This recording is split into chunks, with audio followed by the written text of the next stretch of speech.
Welcome to the channel people teacher.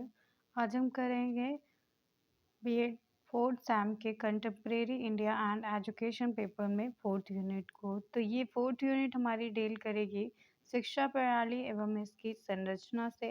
इसमें सबसे पहले टॉपिक आ जाता है भारत में विद्यालय। तो किस तरह से विद्यालय हैं भारत में, उनकी यहाँ पे बात बताई गई है।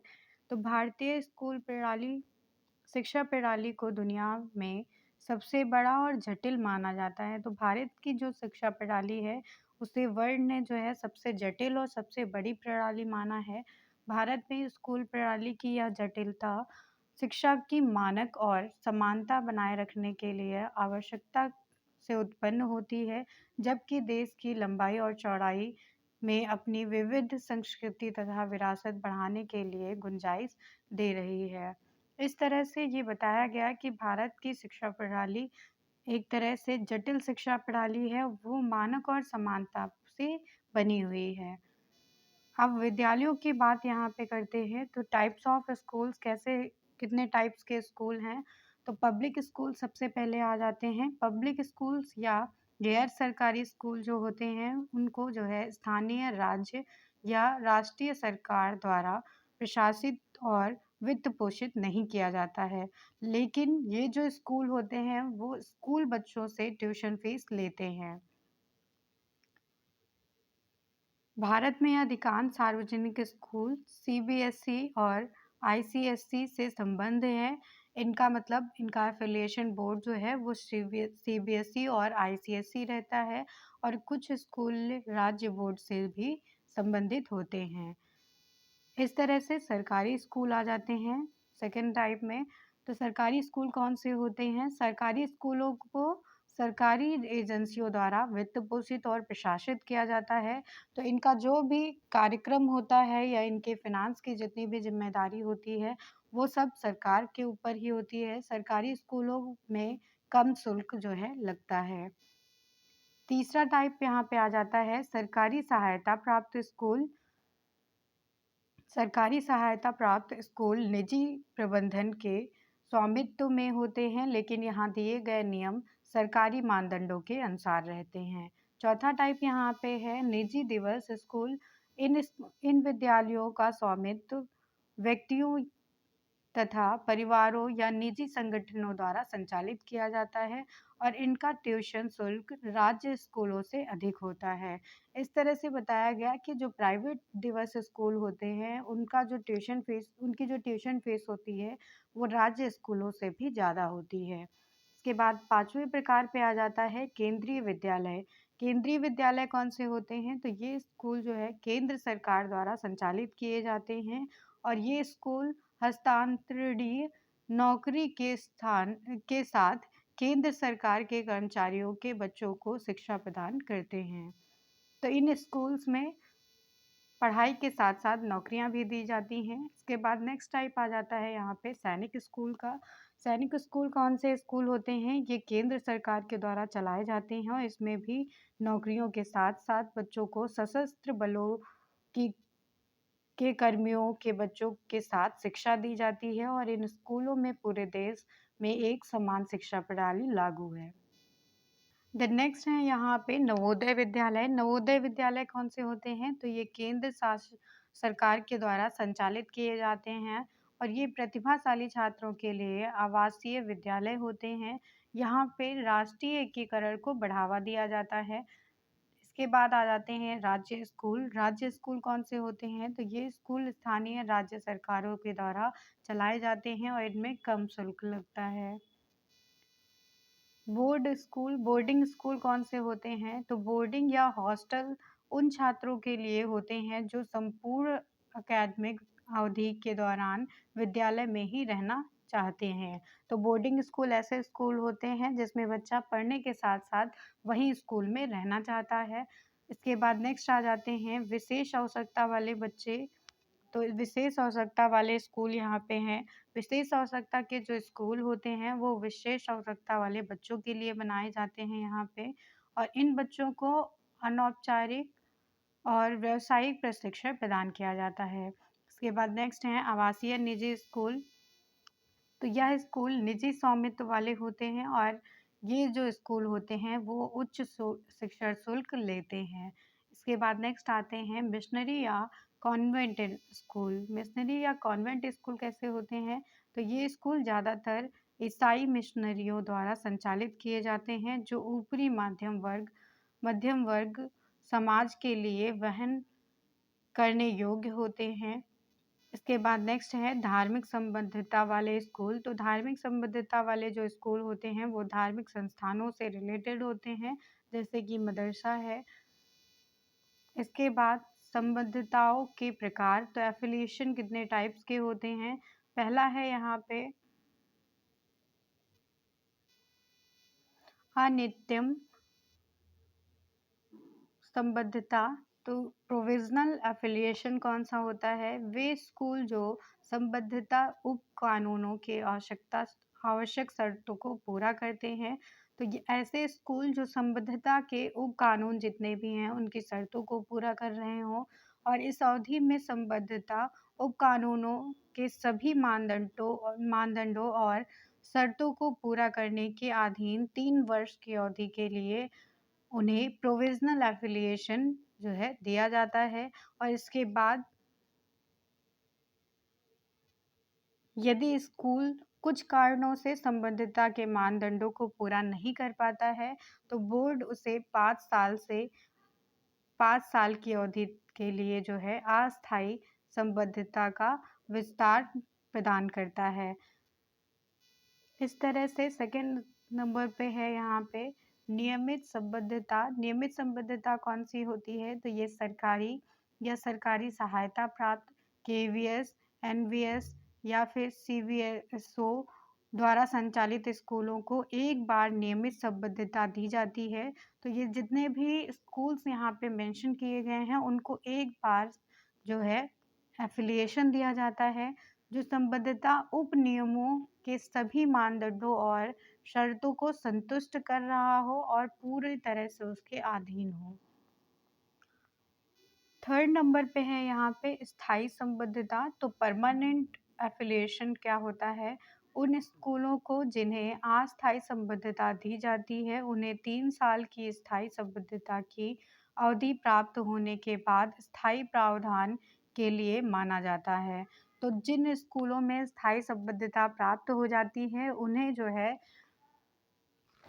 इस योग्य मान लिया जाता है कि उन्हें स्थायी संबद्धता दी जा सकती है।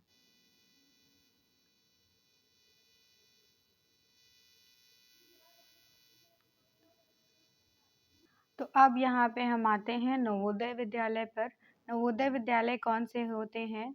तो ऐसा सर्वविदित है कि विशेष प्रतिभा के बच्चों को तीव्र गति से उन्नति के अवसर उपलब्ध कराए जाने चाहिए। तो जो बच्चे सबसे तेज होते हैं, तीव्र गति के होते हैं, उनको सबसे अच्छे मार्ग मिलने चाहिए, उनका मार्गदर्शक अच्छे तरह से किया जाना चाहिए। तो चाहे वे उसके इसके मूल्य के भुगतान में समक्ष ना हो। तो बच्चा अगर इसका पेमेंट भी नहीं कर पाता है, अपनी फीस नहीं दे पाता है, तब भी उन्हें ऐसे मार्गदर्शन दिए जाने चाहिए। इसे ध्यान में रखते हुए राष्ट्रीय शिक्षा नीति जो आई थी 1986 की, उसमें यह निर्णय लिया गया था कि देश के अलग-अलग राज्यों में एक नियमित आधार पर ऐसे विद्यालय स्थापित किए जाएं जिसके अंतर्गत नवीन प्रयोगों और खोजों के लिए उचित अवसर प्राप्त हों। तो अब ये ऐसे विद्यालय रहते थे जहाँ पर नए-नए प्रयोग किए जाते थे, खोज की जाती है और उसके जो है अवसर प्राप्त होते हैं बच्चों को।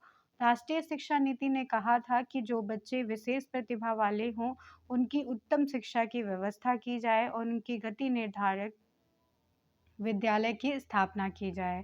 तो यह कार्य योजना जो थी 1986 में जो बनाई गई थी, इसमें इस विद्यालय खोलने के लिए प्रयास किए गए थे। नवोदय विद्यालय खोलने के लिए प्रयास जो है सबसे पहले कार्य योजना 1986 में किया गया था। इन विद्यालयों को ही नवोदय विद्यालय के नाम से जाना जाता है। तो नवोदय विद्यालय जो है वो प्रत्येक ज़िले में एक नवोदय विद्यालय स्थापित करने के लिए कहा गया था।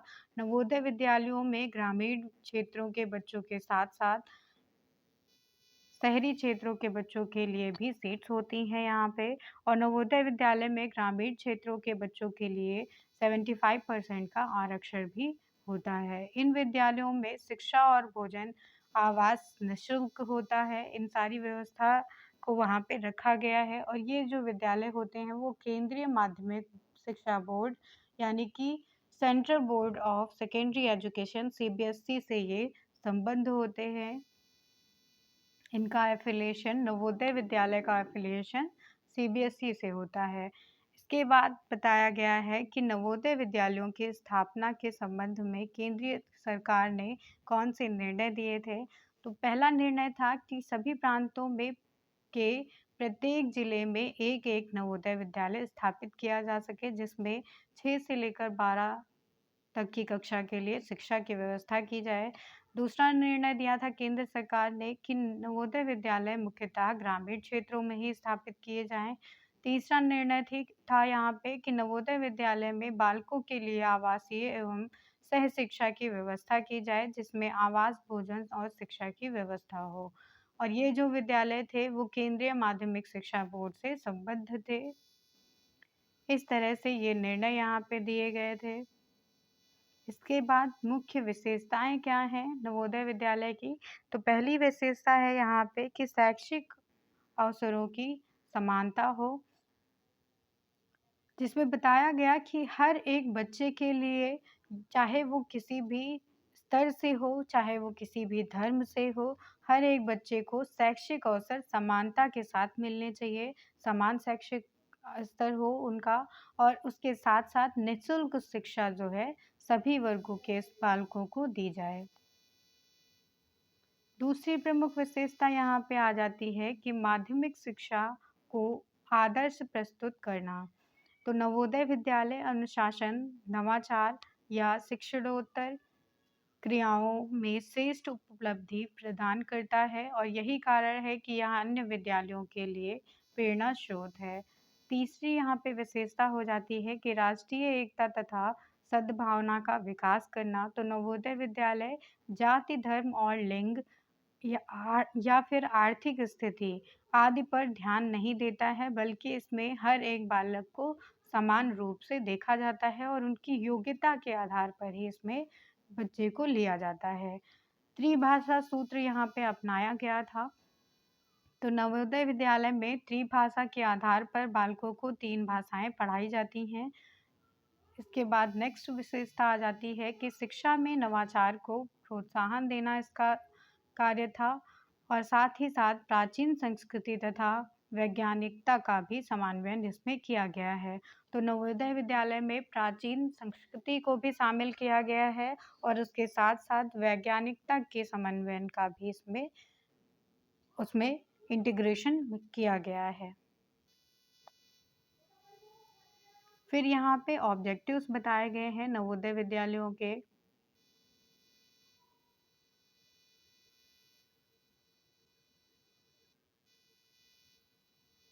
इसके बाद हम आएँगे कि नवोदय विद्यालय की कार्य पद्धति क्या है? तो क्या एक्शन प्लान बनाया गया था नवोदय स्कूल्स के लिए? इसमें पहला जो है एक्शन प्लान था प्रवेश के लिए। तो यहाँ पे कैसे बच्चों का एडमिशन लिया जा रहा था, कैसे बच्चों का प्रवेश हो रहा था, इसके लिए बताया गया कि नवोदय विद्यालय में प्रवेश राष्ट्रीय शैक्षिक अनुसंधान एवं प्रशिक्षण परिषद द्वारा आयोजित प्रवेश परीक्षा के आधार पर छठी कक्षा में कराया जाता है।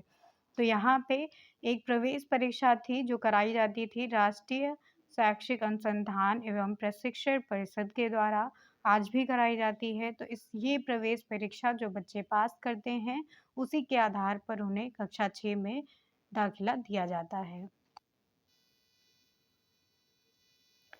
ये जो प्रवेश परीक्षा होती है इसके आधार पर 75% ग्रामीण बच्चे इसमें आते हैं और इसके साथ-साथ 25% यहाँ पे नगर के भी बच्चे इसमें शामिल किए जाते हैं। इसके बाद दूसरी यहाँ पे पद्धति थी पाठ्यक्रम की, तो पाठ्यक्रम में कौन-सी व्यवस्था थी? तो सेंट्रल स्कूलों की तरह ही नवोदय विद्यालय में भी सभी केंद्रीय शिक्षा परिषद द्वारा निर्धारित पाठ्यक्रम को शामिल किया जाता है और संपूर्ण देश में नवोदय विद्यालय की एक जैसी ही पाठ्यचर्या है।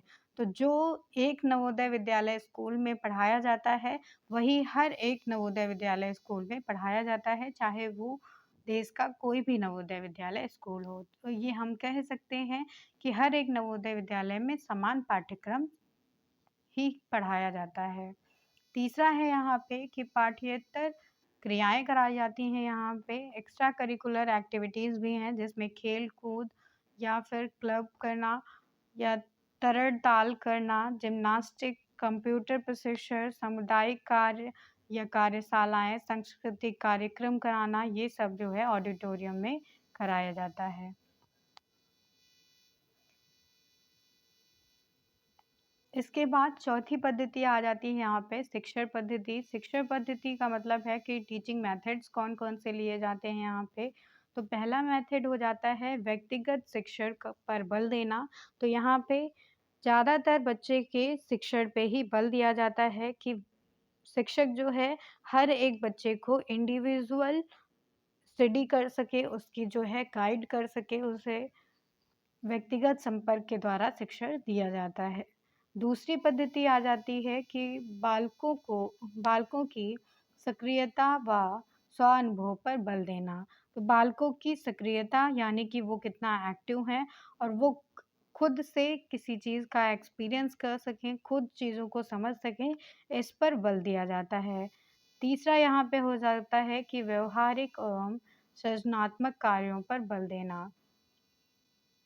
तो व्यावहारिक और जितने भी क्रिएटिविटी वाले वर्क होते हैं कि मतलब बच्चा कुछ नया कर सके, कुछ नया सीख सके, उन पे बल दिया जाता है। चौथा हो जाता है कि अधिगम अध्यापन प्रक्रिया एक साथ हो। फिर पाँचवाँ यहाँ पे एक्शन प्लान हो जाता है भोजन एवं आवासीय व्यवस्था के लिए। तो नवोदय विद्यालय में आवासीय विद्यालय भी कहा जाता है इन्हें, क्योंकि यहाँ पे प्रवेश लेने वाले बच्चों के लिए आवास, कपड़े, पुस्तकें, खेल सामग्री आदि सब निःशुल्क होता है। तो किसी भी चीज़ के लिए कोई चार्ज नहीं लिया जाता है बच्चों से। छठा यहाँ पे एक्शन प्लान आ जाता है प्रबंधन एवं प्रशासन। तो नवोदय विद्यालय समिति के द्वारा ही विद्यालय की व्यवस्था और उसके प्रशासन को संचालित किया जाता है। इसके बाद है नवोदय विद्यालय का मूल्यांकन। तो कैसे मूल्यांकन किया जाता है नवोदय विद्यालय का, वो उसके गुण और दोष पर डिपेंड करता है। तो नवोदय विद्यालय के गुण क्या हैं यहाँ पे? पहला गुण हो जाता है कि नवोदय विद्यालय निम्न वर्ग के बच्चों की प्रतिभा की अभिव्यक्ति के लिए उत्तम माना जाता है। उन बच्चों को उत्तम शिक्षा देता है ये। दूसरा गुण है नवोदय विद्यालय का कि इसमें सभी वर्ग के छात्रों को समान अवसर मिलता है शिक्षा के लिए। तीसरा जो है गुण हो जाता है कि यह जाति, धर्म आदि के भेदभावों से दूर हटकर धर्मनिरपेक्षता की शिक्षा देता है। तो नवोदय विद्यालय में किसी भी तरह का जाति या धर्म का भेदभाव नहीं होता है। हर एक बच्चे को यहाँ पे समान माना जाता है। इसलिए नवोदय विद्यालय में पढ़ने वाले बच्चों में एक राष्ट्रीय एकता की भावना का भी विकास होता है। नवोदय विद्यालय के दोष क्या हैं यहाँ पे हम देखेंगे। तो नवोदय विद्यालय का पहला दोष है कि यहाँ पे अनावश्यक कार्यों को महत्व दिया जाता है।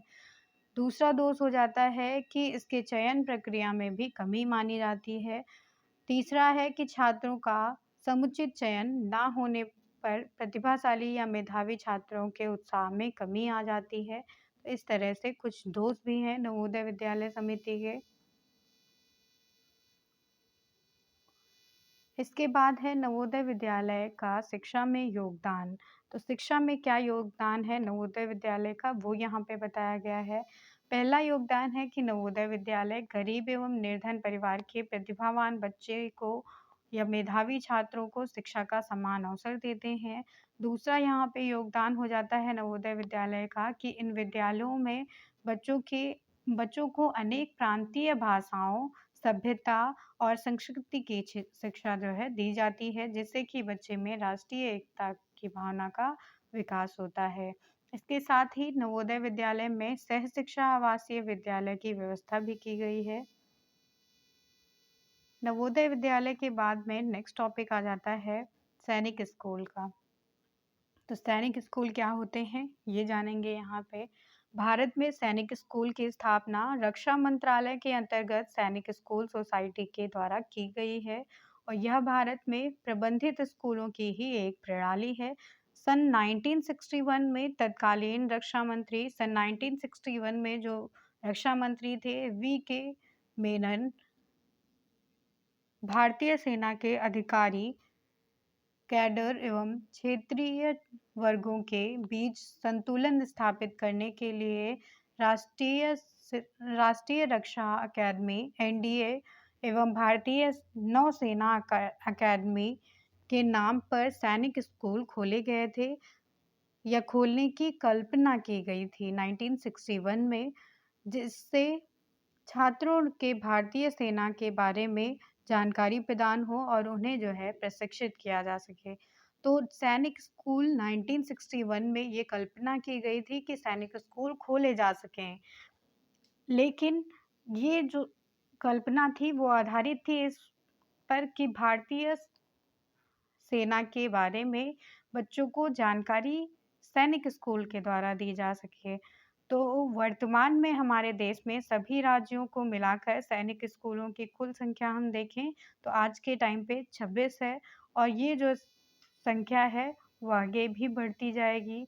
2008 में केंद्रीय बजट में वित्त मंत्री पी चिदम्बरम जो थे, उन्होंने 25 सैनिक स्कूलों को यानी कि प्रत्येक को 2 करोड़ रुपए उपलब्ध कराए थे और वर्तमान समय में अब छात्रों के लिए सैनिक स्कूल खोले जा रहे हैं। छात्राओं के लिए पहला सैनिक स्कूल उत्तर प्रदेश की राजधानी लखनऊ में स्थित कैप्टन मनोज पांडे सैनिक स्कूल है। तो सबसे पहला छात्राओं के लिए जो सैनिक स्कूल खोला गया था वो उत्तर प्रदेश की राजधानी लखनऊ में है और ये स्थित कहाँ है? कैप्टन मनोज पांडे सैनिक स्कूल है। यह देश का सबसे पहला सैनिक स्कूल है जिसमें छात्राओं को शिक्षा प्रदान की जाती है। इसके बाद आ जाता है कि राज्य सरकार द्वारा संचालित विद्यालय। राज्य सरकार के द्वारा कौन से विद्यालय संचालित किए जाते हैं? तो पहला विद्यालय है यहाँ पे राजकीय प्राथमिक विद्यालय। राजकीय प्राथमिक विद्यालय वे विद्यालय होते हैं जिनमें कुछ राज्य सरकारें प्राथमिक शिक्षा का संपूर्ण दायित्व अपने ऊपर ले लेती हैं और बालकों को शिक्षा प्रदान करने के लिए व्यापक स्तर पर प्राथमिक विद्यालयों को स्थापित किया जाता है इसमें, तथा इसमें कक्षा 1 से लेकर कक्षा 8 तक की शिक्षा प्रदान की जाती है। इसके बाद आ जाते हैं राजकीय माध्यमिक विद्यालय। राजकीय माध्यमिक विद्यालय जो होते हैं वो राजकीय माध्यमिक विद्यालयों में कक्षा 6 से लेकर कक्षा 12 तक की शिक्षा प्रदान की जाती है और कुछ राजकीय विद्यालय ऐसे होते हैं जो सह शिक्षा का भी प्रावधान रखते हैं। इसके साथ ही कुछ स्थानों पर बालक एवं बालिकाओं के लिए अलग-अलग विद्यालयों की भी स्थापना की गई है। फिर आ जाता है स्थानीय निकाय द्वारा संचालित विद्यालय। तो स्थानीय निकाय के द्वारा कौन-कौन से विद्यालय संचालित होते हैं वो यहाँ पे बताए गए हैं। प्रत्येक राज्य में स्थानीय निकायों के द्वारा कुछ विद्यालय संचालित किए जाते हैं और इन विद्यालयों में प्राथमिक स्तर से लेकर उच्च स्तर तक की शिक्षा प्रदान की जाती है। फिर आते हैं निजी स्कूल या फिर आशाकीय विद्यालय। तो ये प्राइवेट स्कूल्स होते हैं। निजी विद्यालय ऐसे विद्यालय होते हैं जो देश या समाज में रहने वाले लोगों के द्वारा स्वयं या विभिन्न संस्थाओं के माध्यम से चलाए जाते हैं और इनका संचालन करने में सरकार का कोई भी हस्तक्षेप नहीं रहता है। तो निजी विद्यालय किसी भी व्यक्ति द्वारा या समाज के द्वारा जो है निजी रूप से चलाए जाते हैं, इसमें गवर्नमेंट का कोई भी इंटरफेरेंस नहीं होता है। फिर निजी विद्यालयों की विशेषता बताई गई है और उसके दोष बताए गए हैं। इसके बाद अंतर्राष्ट्रीय विद्यालय आते हैं। अंतर्राष्ट्रीय विद्यालय कैसे विद्यालय होते हैं? तो अंतर्राष्ट्रीय विद्यालय से अभिप्राय ऐसे विद्यालयों से होता है जो अंतर्राष्ट्रीय शिक्षा को बढ़ावा देते हों। यह जो है शिक्षा का अंतर्राष्ट्रीय संगठन होता है। इसमें विश्व के सभी लगभग सभी देश अपना सहयोग देते हैं। तो विश्व के सभी देश जो है इसमें भाईचारे की भावना के साथ अपना सहयोग देते हैं। इंटरनेशनल स्कूल्स में।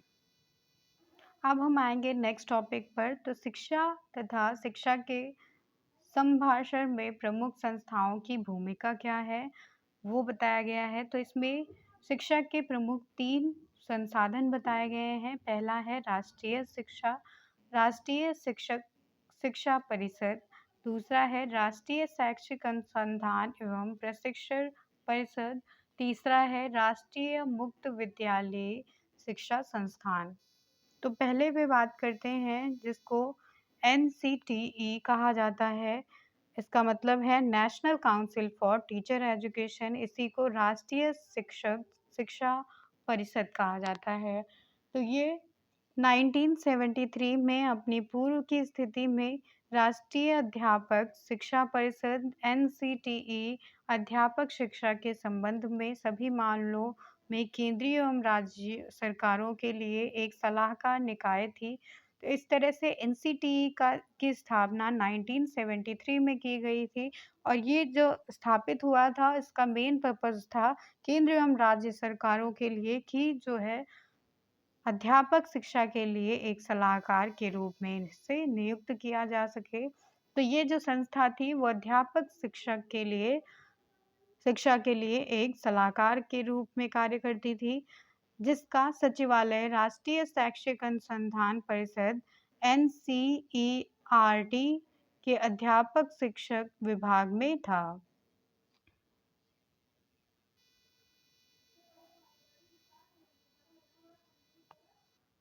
इस तरह से राष्ट्रीय शिक्षा नीति NPE जो है 1986, इसमें उसके अधीन कार्य योजना के अध्यापक शिक्षा की प्रणाली में आमूल-चूल सुविधा लाने की दिशा में पहले उपाय के रूप में एक संविधिक दर्जे तथा आवश्यक संसाधनों से युक्त राष्ट्रीय अध्यापक शिक्षक परिषद की परिकल्पना की गई है और दिसंबर 1993 में संसद में राष्ट्रीय शिक्षा परिषद अधिनियम 1993 पारित किया गया था। इसे संवैधानिक दर्जा भी दिया गया और 1995 में इस अधिनियम के अनुसार परिषद का पुनर्गठन किया गया था। इस प्रकार से राष्ट्रीय अध्यापक शिक्षा परिषद स्वायत्त संस्था के रूप में 17 अगस्त 1995 को स्थापित की गई थी।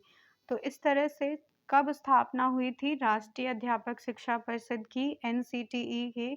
तो इसे 17 अगस्त 1995 में स्थापित किया गया था।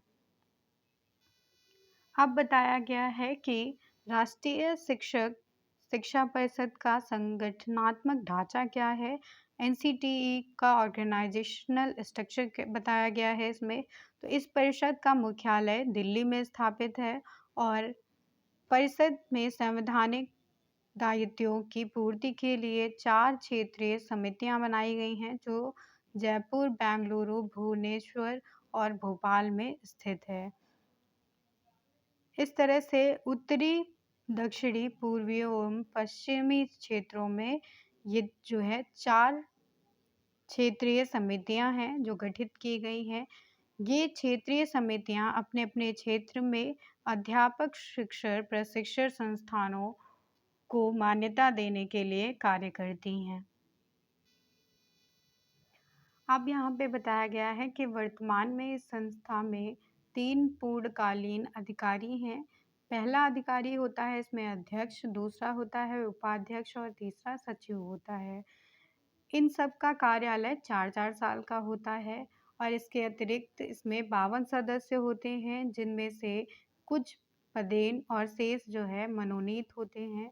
केंद्रीय सरकार का शिक्षा सचिवालय UGC का अध्यक्ष और NCERT निर्देशक और CBSE का अध्यक्ष योजना आयोग का परामर्शदाता, वित्त सलाहकार और all India council for technical education AICTE का सेक्रेटरी तथा क्षेत्रीय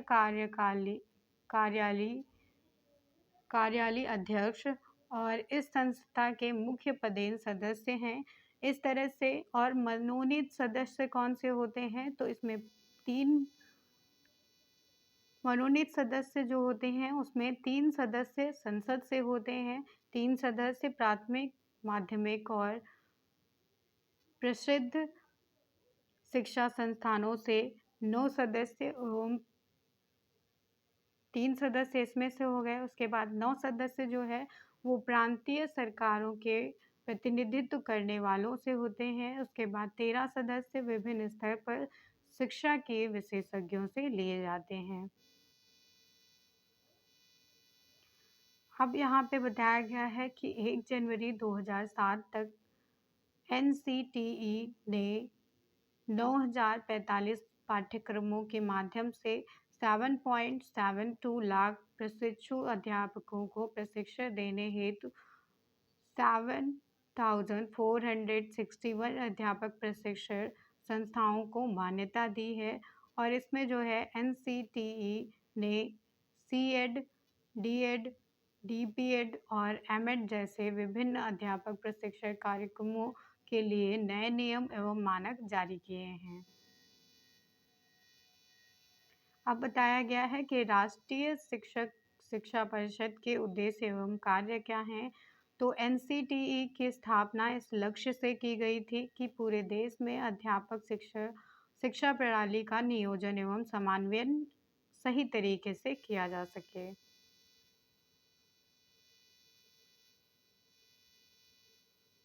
इस तरह से यहाँ पे उद्देश्य बताया गया है एनसीटीई का, जिसमें पहला उद्देश्य हो जाता है कि शिक्षक शिक्षा के विभिन्न पक्षों के संबंध में केंद्र एवं प्रांतीय सरकारों, यूजीसी एवं विश्वविद्यालयों को सलाह देना। दूसरा यहाँ पे उद्देश्य है कि संपूर्ण शिक्षक शिक्षा संस्थानों के लिए मानदंड निर्धारित करना। तीसरा यहाँ पे उद्देश्य हो जाता है कि सभी शिक्षक शिक्षा संस्थानों के लिए संस्थाओं के लिए शिक्षण शुल्क एवं अन्य शुल्क या छात्रवृत्तियों का निर्धारण करना। इस तरह से ये सारे उद्देश्य हैं एनसीटीई के। इसके बाद यहाँ पे शिक्षक शिक्षा के क्षेत्र में राष्ट्रीय शिक्षक शिक्षा परिषद का योगदान बताया गया है। अब हम आते हैं नेक्स्ट परिषद पर। तो ये है राष्ट्रीय शैक्षिक अनुसंधान एवं प्रशिक्षण परिषद, जिसको national council for educational research and training NCTE कहा जाता है, एनसीईआरटी कहा जाता है। एनसीईआरटी का मतलब है कि इसका क्रियान्वयन कैसे किया गया, ये कैसे स्थापित की गई, इन सारी बातों को जानेंगे।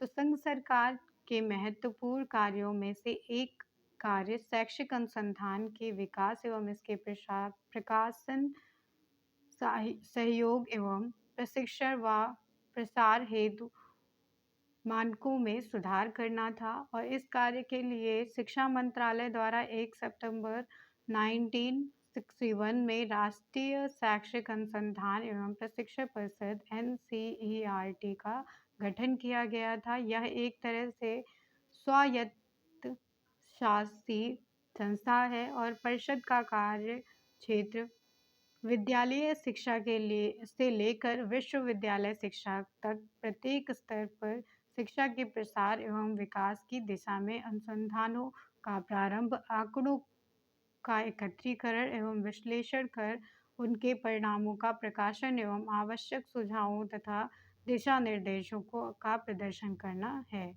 तो एनसीईआरटी का पहला जो है कार्य था कि क्षेत्रीय विद्यालय की शिक्षा से लेकर विश्वविद्यालय तक की शिक्षा को यहाँ पे इसका जो है इसके स्तर का विकास किया जा सके, शिक्षा का प्रसार किया जा सके, शिक्षा में विकास किया जा सके। एनसीईआरटी के सहयोगी शैक्षिक विभाग एवं इकाइयाँ कौन सी हैं, वो यहाँ पे बताई गई हैं। तो इसमें कोठारी आयोग के सुझावों के आधार पर गठित केंद्रीय शिक्षा संस्थान, जो अब दिल्ली विश्वविद्यालय का भाग है। दूसरा यहाँ पे हो जाता है शैक्षिक विभाग की शिक्षा सामग्री विभाग, जो 1984 से केंद्रीय शैक्षिक तकनीकी संस्थान के रूप में विकसित हुआ था। तीसरा है शैक्षिक सर्वेक्षण इकाई, चौथा है लेखा एवं सूचना इकाई, पांचवा है बेसिक शिक्षा विभाग, छठा है विज्ञान शिक्षा विभाग, सातवां आ जाता है सामाजिक विज्ञान एवं मानविकी विभाग। इस तरह से ये सारे जो है शैक्षिक विभाग आ जाते हैं एनसीईआरटी के।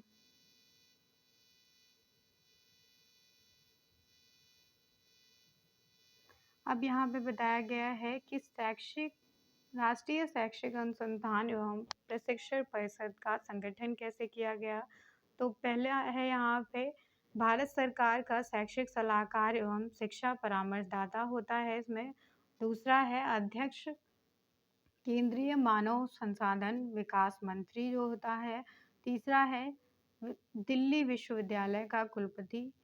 चौथा है यहाँ पे विश्वविद्यालय अनुदान आयोग का अध्यक्ष। पांचवा है प्रत्येक राज्य सरकार का एक एक प्रतिनिधि। छठा है केंद्र सरकार मनोनीत 12 सदस्य।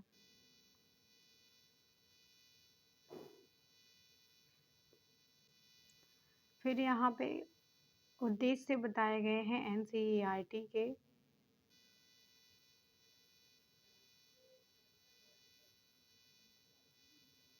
इसके बाद एनसीईआरटी की प्राथमिकताएं यहाँ पे बताई गई हैं।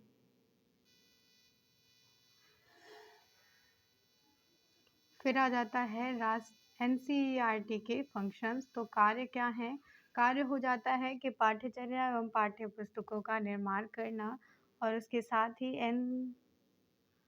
एनटीएसई के अंतर्गत राष्ट्रीय स्तर की शिक्षा का संचालन करना, विज्ञान किट का निर्माण करना, शैक्षिक सर्वे रिपोर्ट का प्रकाशन करना, व्यावसायिक कार्यक्रम करना। तो ये सारे कार्य हो जाते हैं एनसीईआरटी के।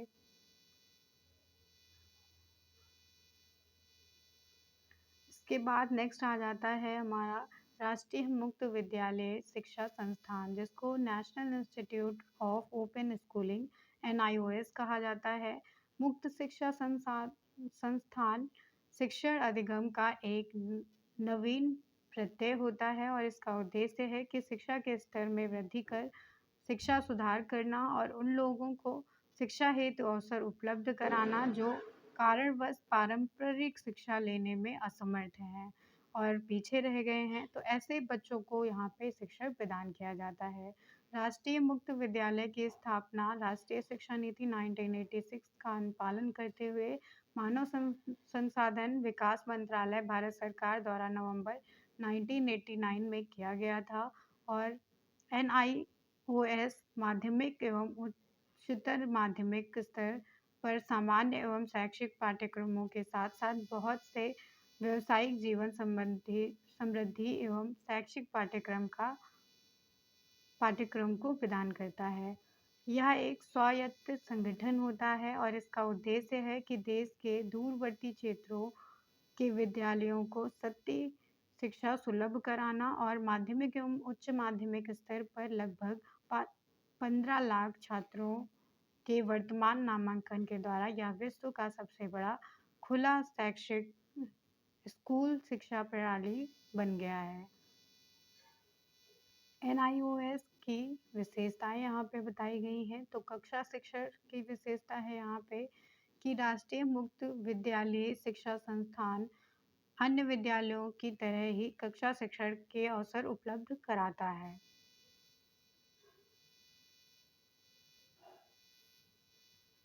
दूसरी विशेषता आ जाती है कि अंतःक्रियात्मक अधिगम कराया जाता है NIOS में। चूँकि यह विद्यालय अपने पंजीकृत छात्रों हेतु अध्ययन के लिए कक्षीय वातावरण उपलब्ध कराता है, इसलिए शिक्षक एवं छात्रों के मध्य यहाँ पे अंतःक्रिया प्रक्रिया का होना स्वाभाविक होता है। इस तरह से तीसरी विशेषता है यहाँ पे शिक्षा एवं प्रशिक्षण के लिए। तो यहाँ पे विभिन्न पाठ्यक्रमों का प्रशिक्षण कराया जाता है। चौथी विशेषता है यहाँ पे मुक्त शैक्षिक संसाधनों का विकास एवं उपयोग करना। पांचवी विशेषता है अधिगम का लचीलापन। तो यहाँ पे जो अधिगम कराया जाता है बच्चों को उसमें लचीलापन रहता है, फ्लेक्सिबिलिटी रहती है अकॉर्डिंग टू स्टूडेंट्स। फिर पर्पस यहाँ पे बताया गया है NIOS का।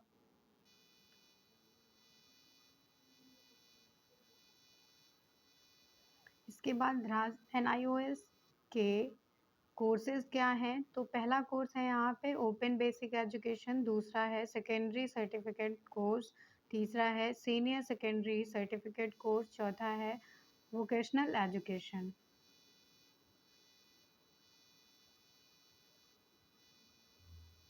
फिर NIOS के गुण और दोष यहाँ पे बताए गए हैं।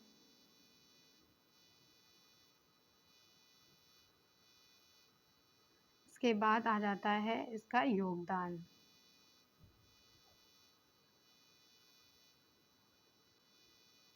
फिर यहाँ पे हम देखेंगे बोर्ड्स ऑफ एजुकेशन, शिक्षा के बोर्ड क्या हैं? तो 3 तरह के बोर्ड हैं। पहला है यहाँ पे CBSE, जिसको central board of secondary education कहा जाता है। दूसरा है ICSE, जिसको Indian certificate of secondary education कहा जाता है। तीसरा है राज्य बोर्ड, जिसको स्टेट बोर्ड कहा जाता है।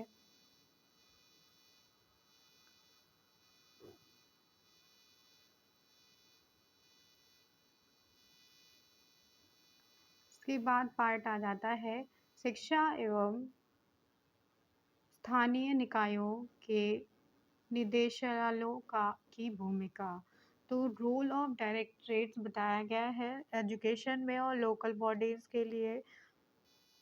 तो यहाँ पे 5 निदेशालय होते हैं। पहला है प्राथमिक शिक्षा निदेशालय, दूसरा है माध्यमिक शिक्षा निदेशालय, तीसरा है मास शिक्षा निदेशालय, चौथा है उच्च शिक्षा निदेशालय, पांचवा है यहाँ पे शिक्षक शिक्षा निदेशालय, जिसको और SCERT।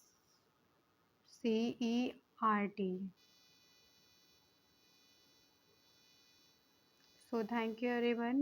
ये मैराथन सीरीज हमारी यहीं पे एंड होती है।